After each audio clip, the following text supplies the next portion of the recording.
Have you ever studied a wedding photograph and felt that something was off? Everything appears polished, celebratory, even joyful on the surface. Yet the more you look, the more you realize the emotional truth of the moment does not quite align with the story the image is trying to sell.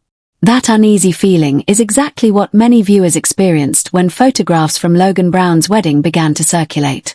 This was meant to be a milestone moment.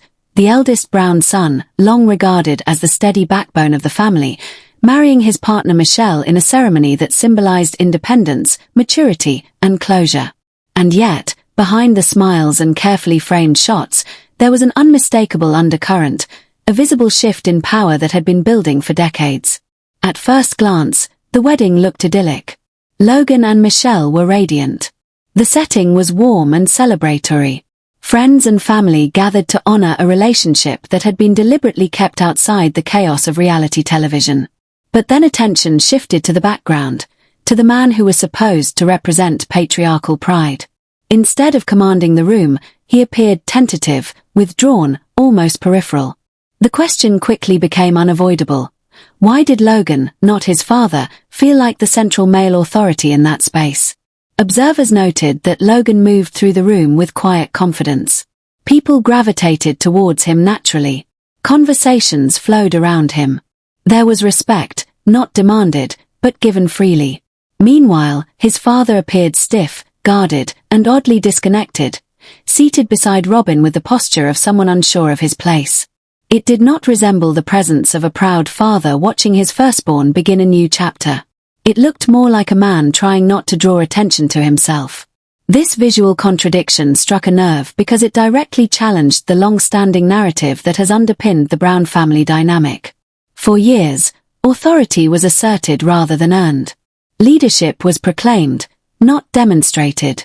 And yet here, in one of the most symbolically important family events imaginable, the hierarchy appeared to have quietly collapsed. To understand why this moment carried such weight, it is necessary to revisit Logan's role within the family long before wedding bells entered the picture. From the earliest seasons, viewers witnessed a household stretched thin by competing demands. Mornings were chaotic. Responsibilities were unevenly distributed. And in those scenes, often overlooked at the time, one figure repeatedly stepped into the gap. While adults navigated relationships, schedules, and emotional conflicts, Logan was the one in the kitchen. He was the one ensuring younger siblings were awake, fed, and ready for school. He was not simply helping out. He was functioning as a surrogate parent. At an age when most teenagers are focused on their own development, Logan was already shouldering the weight of collective responsibility. He cooked. He organized. He mediated. He provided consistency in an environment defined by instability. And crucially, he did so without fanfare, resentment, or the expectation of praise. This distinction matters. Authority rooted in obligation breeds compliance. Authority rooted in service breeds loyalty. Over time, this dynamic shaped the emotional bonds within the family. Younger siblings did not instinctively turn to their father for reassurance or guidance. They turned to Logan. He was the one who showed up, day after day, in practical and meaningful ways. The trust he built was not theoretical, it was lived. Fast forward to the wedding, and the consequences of that history were impossible to ignore. The siblings' closeness to Logan was not simply celebratory enthusiasm. It was the visible result of years of earned connection. Their presence around him felt instinctive, protective, familial in the deepest sense. By contrast, the distance surrounding his father felt self-imposed. Photographs and candid footage from guests tell a consistent story. There is a physical and emotional gap between him and the rest of the family. Not merely a matter of seating arrangements, but an absence of shared energy. In traditional ceremonies, the father of the groom occupies a central role, greeting guests, participating actively, radiating pride. Yet here, he appeared hesitant, scanning the room rather than engaging with it. This behavior has been framed by some as victimhood, as exclusion orchestrated by others. But the evidence suggests something more complex.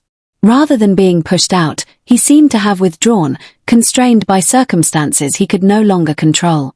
And this is where reports of a pivotal pre-wedding conversation enter the narrative. According to individuals close to the extended family, a final planning call took place approximately 10 days before the ceremony. On the surface, it was intended to address logistics. But the discussion reportedly shifted when concerns were raised about interpersonal tensions, particularly in light of recent family fractures. The claim is that requests were made for reassurances about seating, about interactions, about emotional safety. An attempt, once again, to center the event around personal comfort rather than collective celebration. This time, however, the response was different. Logan, described as calm but unwavering, allegedly set a boundary that no one else in the family had ever articulated so clearly. The message was simple. This wedding was not a stage, not a battleground, and not a platform for unresolved grievances. Attendance required respect, restraint, and the ability to coexist peacefully, or not at all. Whether every detail of this account is accurate is ultimately secondary to its explanatory power, because it aligns precisely with what viewers later observed. A man who once commanded absolute obedience now appeared cautious, controlled, restricted by conditions he did not set. Psychologically, this represents a profound reversal. For someone accustomed to unquestioned authority, being subject to boundaries, especially imposed by one's own child, is deeply destabilizing. It strips away the illusion of dominance and exposes the reality of earned influence. The tension visible throughout the wedding is consistent with what psychologists refer to as narcissistic injury, the distress experienced when a self-image of power is publicly contradicted. This interpretation also reframes Robin's behavior. Her proximity, her vigilance, her protective posture take on new meaning if the goal was not affection but containment, ensuring nothing disrupted the fragile permission that allowed them to be present at all. Throughout the reception, patterns reinforced this theory. While guests mingled freely, movement from the pair remained limited. There was no spontaneous engagement, no effortless blending into the wider group. They remained on the edges, physically present, emotionally separate. Even during moments of celebration, dancing, speeches, laughter, they did not step into the heart of the gathering. That absence spoke volumes. And then there was the seating. Analysis of background footage suggests deliberate placement. While those closest to the couple were positioned to interact naturally, one table sat just far enough away to remain detached. Not isolated, but unmistakably peripheral.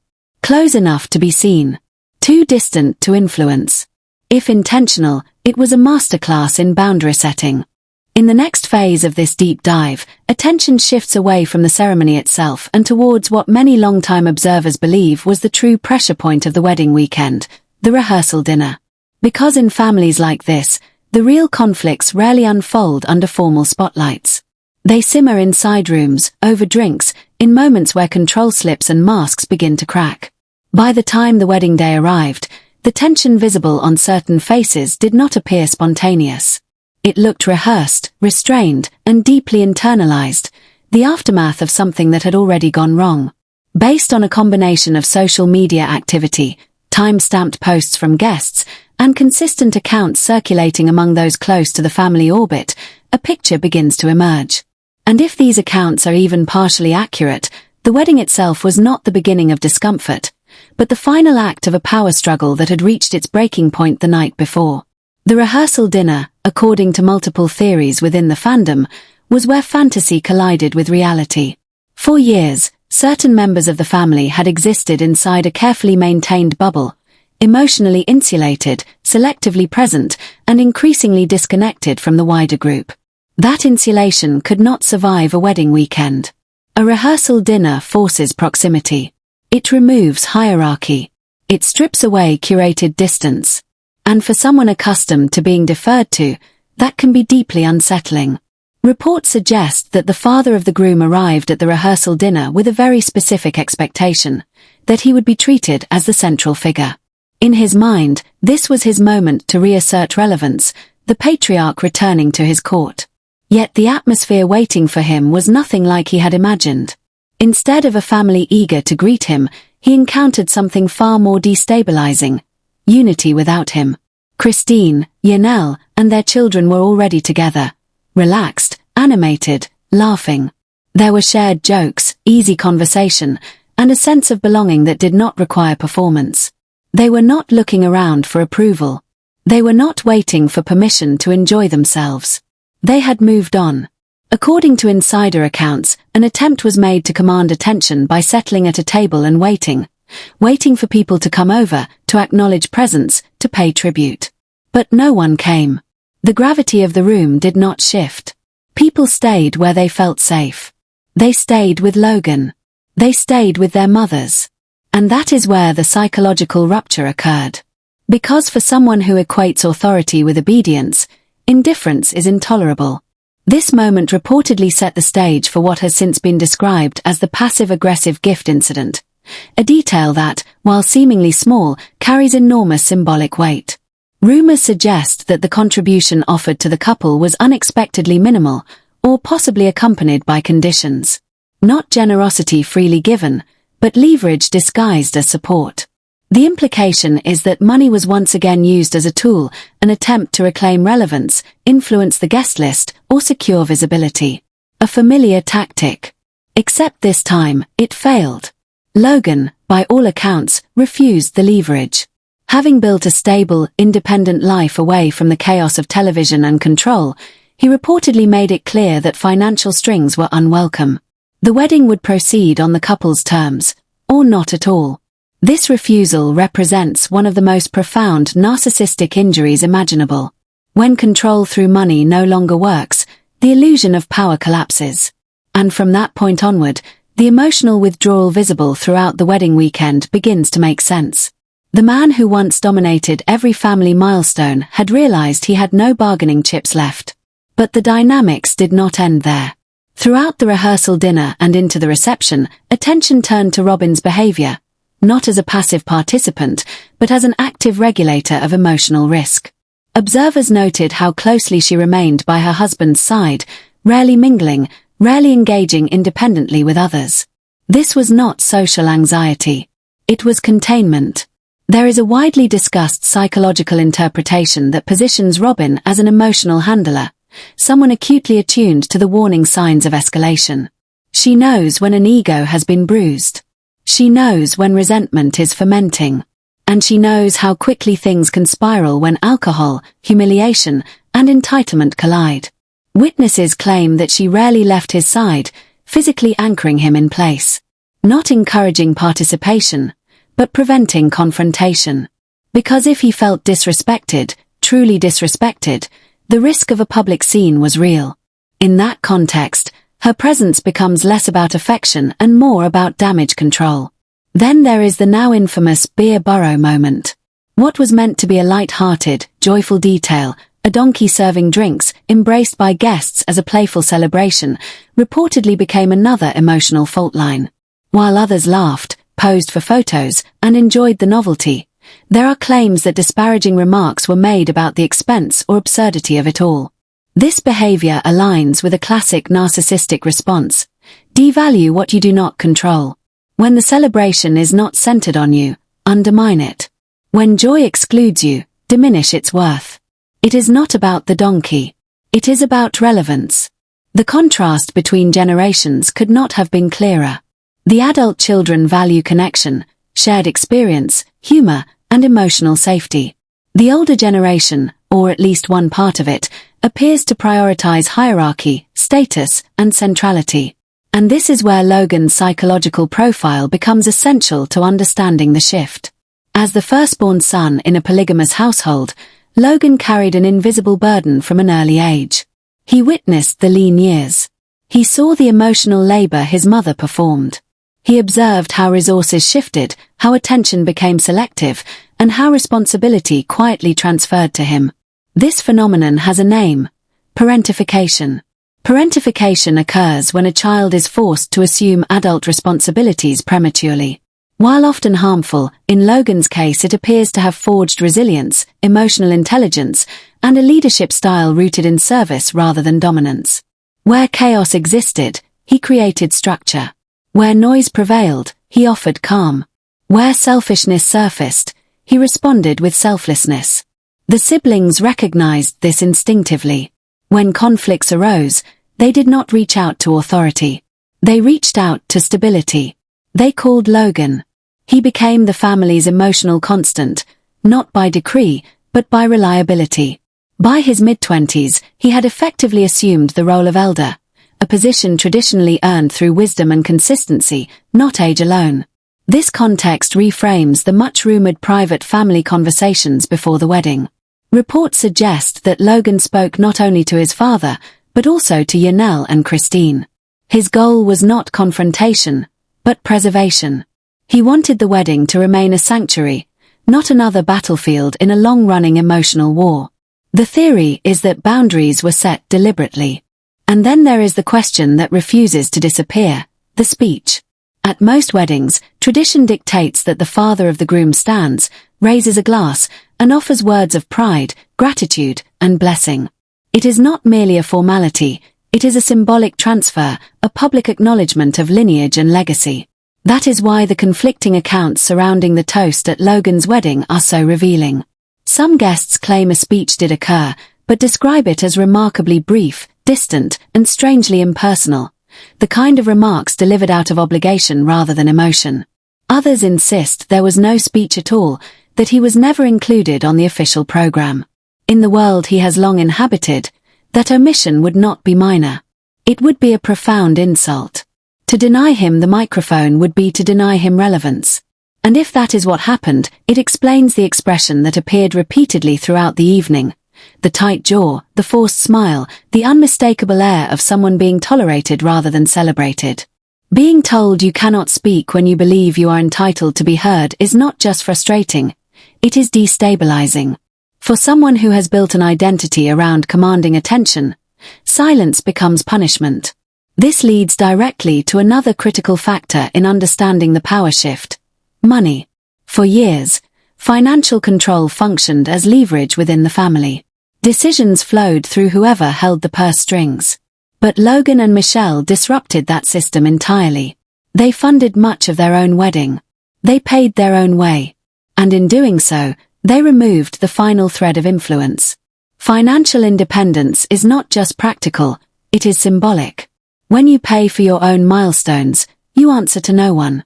There are no conditions to negotiate. No favors to exchange. No power to be asserted through generosity. By standing on their own financially, Logan and Michelle closed the door on manipulation before it could even begin. And that independence is perhaps Logan's greatest legacy to his siblings. He demonstrated, through action rather than lectures, that there is a life beyond imposed rules and conditional affection. That stability does not require chaos. That commitment does not require control. That love does not demand obedience. The contrast between the couple was striking. Logan and Michelle moved as a unit, equal partners, aligned, calm, grounded. There was no visible hierarchy, no sense of performance. Their relationship reflected modern partnership rather than patriarchal dominance. It was quiet confidence, not theatrical authority. Set against that, the older model looked increasingly fragile. The difference was not lost on anyone in attendance. Every sibling could feel it. Every guest could see it. And most painfully of all, so could the man watching it unfold. Psychologists describe something called the mirroring effect, the distress experienced when one is confronted with a reflection of their own failures. In Logan, his father was not just seeing a successful son. He was seeing the man he never became. A figure respected without fear. A leader without volume. A presence without force. Logan did not need to assert himself. The room already knew where it belonged. That realization alone would be enough to sour any celebration. So why attend at all? The answer is optics. Absence would have been an admission. Staying away would have confirmed what had become increasingly obvious, that the family structure he once presided over no longer existed. By showing up, he could maintain the internal fiction that he was still central. He could tell himself that presence equaled relevance. But presence without influence is a hollow victory. Throughout the evening, he was not a figure of authority. He was a spectator. A guest. A +1 to his own history. A ghost at a feast he once would have dominated. Even the seating reinforced this reality. Attention has been drawn to the placement of Robin's children, Dayton, Brianna, and Aurora. They were present, but not integrated. They remained within a contained orbit, separate from the wider sibling group. The images suggest not blending, but insulation. This supports the theory that healing was never the priority. Protection was. Rather than rebuilding bridges with the older children, the strategy appeared to be preservation of the newer unit. A defensive posture rather than a reconciliatory one. And yet, the irony is impossible to ignore. The so-called old family, Yanel's children and Christine's children, were not fractured. They were thriving. They were unified, emotionally healthy, and visibly bonded. The only rupture was between them and one individual. That distinction matters. It reframes the narrative entirely. This was not a family falling apart. It was a family reorganizing around what worked. One cannot help but wonder what that journey home looked like. The car ride away from Las Vegas. The silence, or perhaps the obsessive replaying of perceived slights. Who ignored whom? Who laughed without them? Who did not come over? Who did not ask permission? Or perhaps there was something far worse than anger, clarity. The realization that the son who once cooked breakfast for his siblings had outgrown him in every conceivable way. Emotionally, psychologically, relationally, socially. That realization marks a point of no return. The shift that occurred at Logan's wedding was not temporary. It was structural, public, final. And the consequences did not end when the music stopped. In the months that followed, the ripple effects became impossible to ignore. Tensions escalated. Conversations hardened. Attempts to reassert authority grew increasingly desperate. What we later witnessed on screen, the explosive confrontations, the emotional withdrawals, the fractured holidays, did not emerge in isolation. They were reactions. The wedding functioned as a catalyst. It exposed a truth that could no longer be managed. The cul-de-sac dream was over. The centralized family structure had collapsed. And no amount of control, guilt, or revisionist storytelling could resurrect it. The aftermath was quiet, but devastating. Holiday gatherings became battlegrounds. Invitations were selective. Celebrations fractured. What some interpret as punishment looks, from another angle, like retaliation, a last attempt to wield absence as power. But absence only works when people still crave your presence. By then, many no longer did. This is the new world order of the Brown family. One defined not by titles, but by trust.